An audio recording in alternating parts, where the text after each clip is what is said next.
मुंबईच्या प्रभाग 173 भाजपच्या बंडखोर शिल्पा केळुसकर सध्या आघाडीवर आहे। भाजपकडून बंडखोरी केलेल्या शिल्पा केळुसकर सध्या आघाडीवर आहेत। तर खरं तर भाजपकडून बंडखोरी केलेल्या उमेदवारांची संख्या सुद्धा अगदी दुर्लक्षित करण्यापेक्षा मोठी होती। तर प्रभाग 124 मध्ये ठाकरेंच्या शिवसेनेच्या सकीना शेख विजयी झालेल्या आहेत। मुंबईमधून अपडेट आपण पाहतो।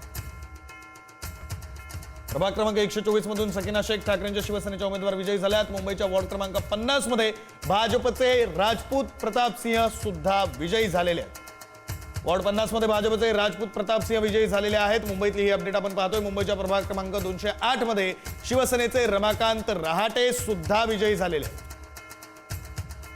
ठाकरेंच्या शिवसेनेचे रमाकांत रहाटे मुंबईच्या प्रभाग क्रमांक 208 मधून विजयी झालेले आहेत। नाशिकमध्ये पहिला निकाल हाती आलेला आहे। शिवसेनेचा 4 जागांवर विजय झालाय। भाजपला हा मोठा धक्का आहे। नाशिकातला पहिला निकाल आहे। शिवसेनेचा 4 जागांवर विजय आणि भाजपला धक्का। विशेषतः गिरीश महाजन यांनी भाजपसाठी विशेष लक्ष नाशिकमध्ये घातलेलं होतं। नाशिकच्या प्रभाग 16 मध्ये शिंदेच्या शिवसेनेनं भाजपला धक्का दिलेला आहे।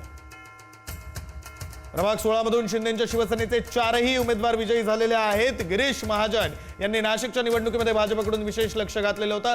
नाशिकच्या पंचवटीमध्ये मीनाताई ठाकरे स्टेडियममध्ये मतमोजणी संथ गतीने सुरू आहे आणि त्यामुळे नाराजी व्यक्त करण्यात आलेली आहे, रोष व्यक्त करण्यात आलेला आहे। उमेदवार प्रतिनिधींनी हा आक्षेप घेत हा आरोप करत आपली नाराजी व्यक्त केलेली आहे।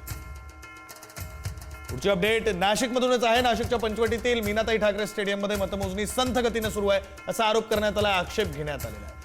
उमेदवार प्रतिनिधींनी हा आक्षेप घेतला आणि नाराजी सुद्धा व्यक्त केलेली आहे। तर राज्यभरातली वेगवेगळी आकडेवारी सुद्धा आपण पुढारी न्यूजच्या टीव्ही स्क्रीनवर पाहतोय। इकडे पुण्यामध्ये काय घडतंय तर रुपाली ठोंबरेंनी प्रभाग 25 मधली मतमोजणी थांबवलेली आहे। अजित पवारांच्या राष्ट्रवादीच्या उमेदवार असलेल्या रुपाली ठोंबरे यांना समाधानकारक उत्तर न मिळाल्यानं रुपाली ठोंबरे पाटील या आक्रमक झाल्या आणि त्यांनी थेट मतमोजणी थांबवलेली आहे।